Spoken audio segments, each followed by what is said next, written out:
مشاهدي قناة بوان دي زاد، أهلا بكم أينما كنتم.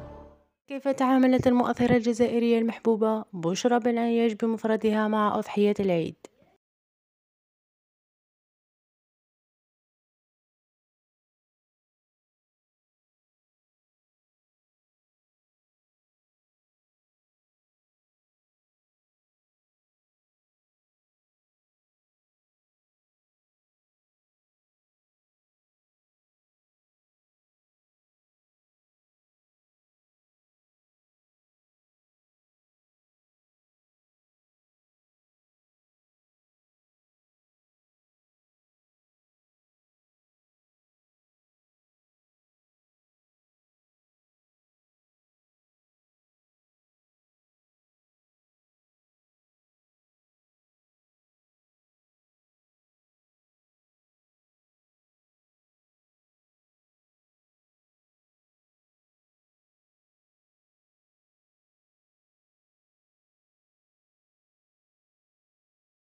كما أطلت بشرى بن عياش على متابعيها رفقة والدتها وتمنت لهم عيد أضحى مبارك.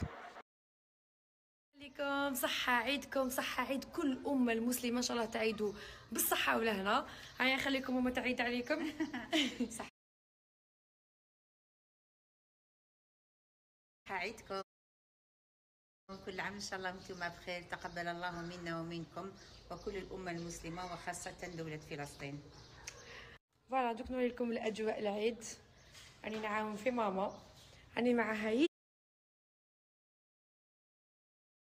بيد ولا واش قال ماما؟ وي غدا يد بيد. الو نعطيها البوزلوف ونضربها. شتو حطب عليه البوزلوف، معليش نورمال. دوك انا نحشوطو. هادو هما الأجواء، شوفوا.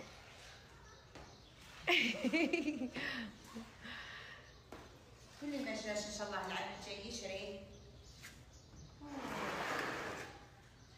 وإن شاء الله كل عام ينعاد عليه. تمت المهمة بنجاح. خلاص كملنا كلش.